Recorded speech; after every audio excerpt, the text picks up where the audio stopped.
इस वीडियो को जो है इस प्लेलिस्ट के अंदर डालेंगे जहाँ पे ऑलरेडी हमने काफ़ी सारे मोटर्स और जनरेटर से रिलेटेड वीडियो जो है बना रखी है।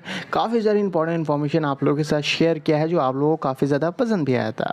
आज की इस वीडियो में जो है और एक इंपॉर्टेंट मोटर के बारे में बात करने वाले हैं जिसे हिस्टेरेसिस मोटर कहा जाता है। हालांकि ये जो टर्म है हिस्टेरेसिस ये कोई नई चीज़ नहीं है आपके लिए, आपने कई बार जो है इसको सुना होगा अगर आप इलेक्ट्रिकल के स्टूडेंट हैं। हम ऐसा कहते हैं जो कोर लॉस होता है यानी कि कोर में होने वाला जो लॉस होता है, चाहे वो ट्रांसफार्मर की बात कर रहे हो चाहे आप मोटर की बात कर रहे हो, दोनों ही कोर में जो लॉसेस होती है दो प्रकार की होती है।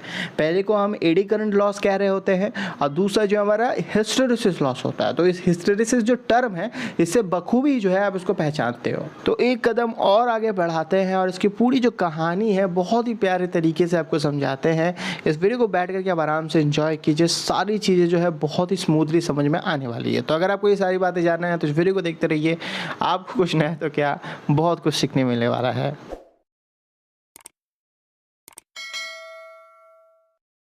तो डायरेक्ट मुद्दे की बात करते हैं कि ये जो हिस्टेरेसिस मोटर है ये कोई नई चीज़ नहीं है, ये सिंक्रोनस मोटर का ही एक टाइप है।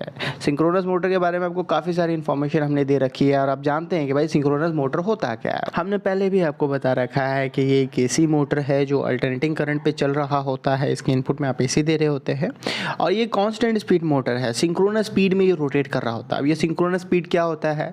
ये वही स्पीड है जिस स्पीड में आपका रोटेटिंग मैग्नेटिक फील्ड जो है आपके मोटर के अंदर रोटेट कर रहा होता है। अगर आपको मोटर के नंबर ऑफ पोल्स पता है और किस फ्रीक्वेंसी में जो है आप सप्लाई दे रहे हैं ये पता है तो आप पता कर सकते हैं कि भैया आपका सिंक्रोनस स्पीड है कितना।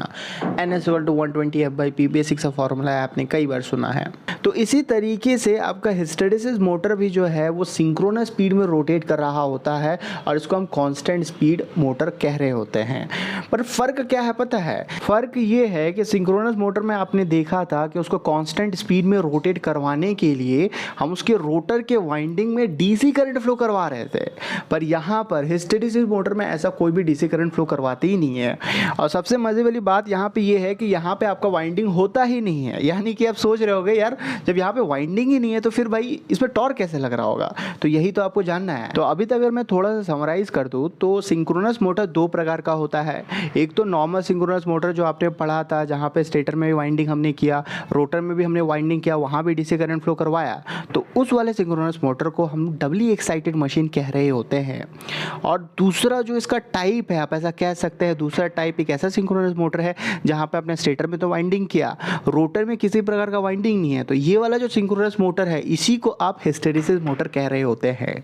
तो अब हमें ये समझना है कि भाई यहाँ पे जब वाइंडिंग नहीं है तो इसमें टॉर्क कैसे लग रहा है, ये रोटेट कैसे कर रहा है। तो यहाँ पे सिर्फ हम सिलिंड्रिकल रोटर ही यूज में ले रहे होते हैं। जैसा कि आपको हमने पहले ही बताया है कि सिंक्रोनस मोटर में दो प्रकार का जो है रोटर यूज में हम ले रहे होते हैं। एक तो आपका सिलिंड्रिकल रोटर होता है, दूसरा जो है आपका सिलेंट पोल रोटर होता है। तो यहाँ पे सिर्फ और सिर्फ सिलिंड्रिकल रोटर यूज में लिया जाता है और साथ ही साथ चूंकि यहाँ पे वाइंडिंग हम नहीं कर रहे होते हैं तो किसी प्रकार का आपको तिथ भी देखने नहीं मिलेगा। कि तिथ क्या होता है? तिथ वो जो दांते हम बना रहे होते हैं जहाँ पे वाइंडिंग हम डाल रहे होते हैं, तो वाइंडिंग हमें डालना ही नहीं है तो भैया तिथ क्यों बनाना है। तो कुछ लोगों के दिमाग में आ रहा होगा कि भाई हम क्या कर रहे होते हैं फिर।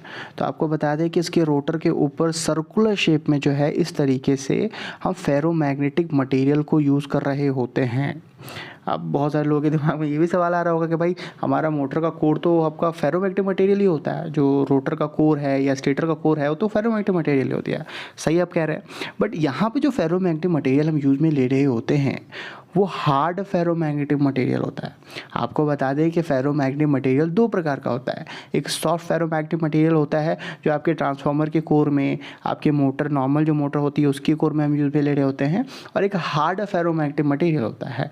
अब कौन सी मटेरियल यूज़ में ली जा रही होती है ये मैं आपको स्क्रीन में दे दूंगा, आप आराम से पढ़ सकते हैं।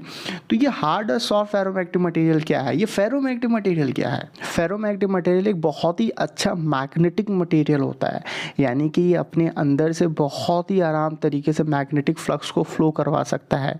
जैसे कि हम कहते हैं ना कि भैया बहुत ही अच्छा कंडक्टर है, तो कंडक्टर के केस में हम ऐसा अगर कह रहे हैं कि भैया बहुत अच्छा कंडक्टर है, इसका मतलब हमें ये समझ में आ रहा था कि वहाँ पर रेजिस्टेंस हमको कम से कम मिलेगा, करंट बहुत आराम से फ्लो हो सकता है। तो जैसे वहाँ पे रेजिस्टेंस है तो यहाँ पे हमारे पास रिलक्टेंस होता है। तो अगर बहुत अच्छा मैग्नेटिक मटेरियल है यानी कि रिलक्टेंस कम से कम होगा, ज़्यादा से ज़्यादा मैग्नेटिक फ्लक्स को वो आराम से फ्लो होने देगा।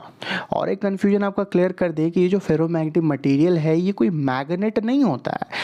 आप इसको मेटल में जाकर के आप चिपकाएंगे तो वो चिपकेगा नहीं, बट इसके अंदर एक बहुत ही इंटरेस्टिंग प्रॉपर्टी होती है कि अगर आप इस फेरोमैग्नेटिक मटेरियल को किसी मैग्नेटिक फील्ड में लेकर के जाते हैं तो वो मैग्नेट बन जाता है, तो उसके अंदर मैग्नेटिज्म प्रॉपर्टी आ जाती है। और फिर आप इसको किसी मैग्नेट के पास लेकर के जाते हैं तो चिपक जाएगा। और जैसे ही आप ये जो एक्सटर्नल मैग्नेटिक फील्ड है उसको हटाते हैं तो ये जो फेरोमैग्नेटिक मटेरियल है इसके अंदर की जो मैग्नेटिज्म प्रॉपर्टी थी वो भी चल जाती है, यानी कि वापस से ये नॉर्मल आपका मटेरियल बन जाता है।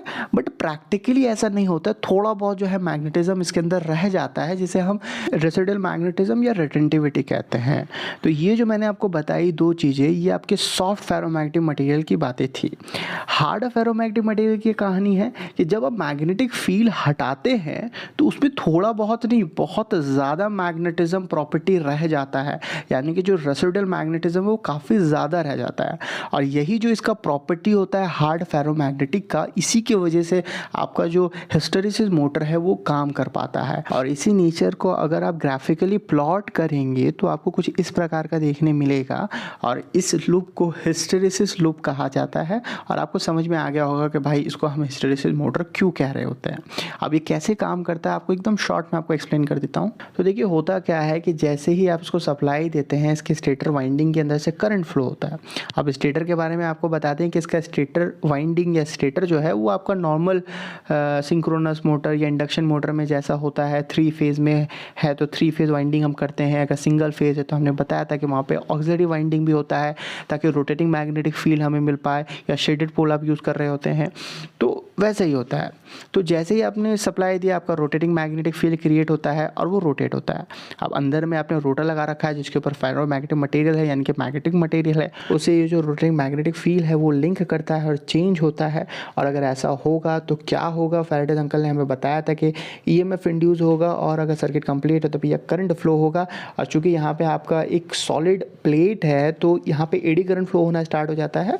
और फिर उसके बाद जो है ये फोर्स एक्सपीरियंस करता है क्योंकि current carrying conductor placed in magnetic field experience of force, ये भी पूरी कहानी जो है आपको पता है। और ये रोटेट करना स्टार्ट होता है। तो कहने का मतलब ये है कि जैसे ही आप सप्लाई देते हैं तो ये एक इंडक्शन मोटर की तरह स्टार्ट होता है। और जैसे ही ये स्टार्ट होता है, और चूंकि ये फेरोमैग्नेटिक मटेरियल है तो आपको पता है मैग्नेटिक फील्ड में जब भी फेरोमैग्नेटिक मटेरियल को रखते हैं तो हमारा मैग्नेट बन जाता है। मैग्नेट बना यानी कि नॉर्थ पोल और साउथ पोल का फॉर्मेशन हो जाएगा। और चूंकि ये हार्ड मैग्नेटिक मटेरियल है, हार्ड फेरोमैग्नेटिक मटेरियल है, तो परमानेंट मैग्नेट की तरह ये बिहेव करने लगेगा, जिसकी वजह से इस परमानेंट मैग्नेट और इस रोटेटिंग मैग्नेटिक फील्ड के बीच में मैग्नेटिक लॉकिंग होगा और ये सिंक्रोनस स्पीड में रोटेट होना स्टार्ट हो जाएगा। तो अगर इसके एडवांटेज के बारे में बात करें तो आपने जैसा कि देखा है कि यहाँ पे किसी प्रकार का तिथ नहीं था, ना ही हमने किसी प्रकार का वाइंडिंग किया था। तो जो एयर गैप है रोटर और स्टेटर के बीच में जो स्पेस होता है वो चारों तरफ से यूनिफॉर्म होता है। तो इससे फ़ायदा क्या है, फ़ायदा ये है कि जब आपका मोटर रोटेट कर रहा होगा उस वक्त कोई भी जो है नॉइज़ क्रिएट नहीं करेगा, काफ़ी नॉइजलेस ऑपरेशन जो है आपको दे रहा होगा। तो इसकी एप्लीकेशन के बारे में अगर आप सोचेंगे तो इसकी एप्लीकेशन भी वहीं हम इसको यूज़ कर रहे होंगे जहाँ पे हमें नॉइजलेस ऑपरेशन चाहिए होगा। पर दिक्कत क्या है पता है, दिक्कत ये है कि इसकी जो एफिशिएंसी होती है वो बहुत ही ज़्यादा कम होता है। अगर आप इसको इंडक्शन मोटर के साथ कंपेयर करेंगे 3 फेज स्क्वायरल के इंडक्शन मोटर के साथ, तो सेम डायमेंशन का 2 मोटर लेंगे, एक हिस्टैरिसीस और एक इंडक्शन मोटर, तो जितना एफिशिएंट आपका इंडक्शन मोटर होता है उसका 1/4 टाइम जो है आपका हिस्टैरिसीस मोटर एफिशिएंट होता है, यानी कि 1/4। तो काफ़ी कम जो है ये अपना आउटपुट दे पा रहा होता है जितना ये इनपुट ले रहा होता है। तो ये थी इसकी पूरी कहानी। बेसिक के मामले में जो है मैंने आपको काफ़ी सारी इन्फॉर्मेशन जो है दे दी है। और अब इसके बारे में और भी ज़्यादा जानना चाहते हैं तो आप अब इंटरनेट में जो है सर्च कर सकते हैं, आपको बहुत ही आराम से सारी चीज़ें समझ में आ जाएगी। आपकी फाउंडेशन जो है वो पूरे तरीके से जो है तैयार है। मोटर से रिलेटेड और भी वीडियोज़ देखनी है तो ऊपर वाले प्लेलिस्ट पे क्लिक करके आप देख सकते हैं। और अगर आप ट्रांसफॉर्मर से रिलेटेड वीडियोज़ देखना चाहते हैं तो नीचे वाले प्लेलिस्ट पे क्लिक करके देख सकते हैं। आज के इस वीडियो में इतना ही, मिलते हैं ऐसे किसी वीडियो में। Till then take care, bye bye.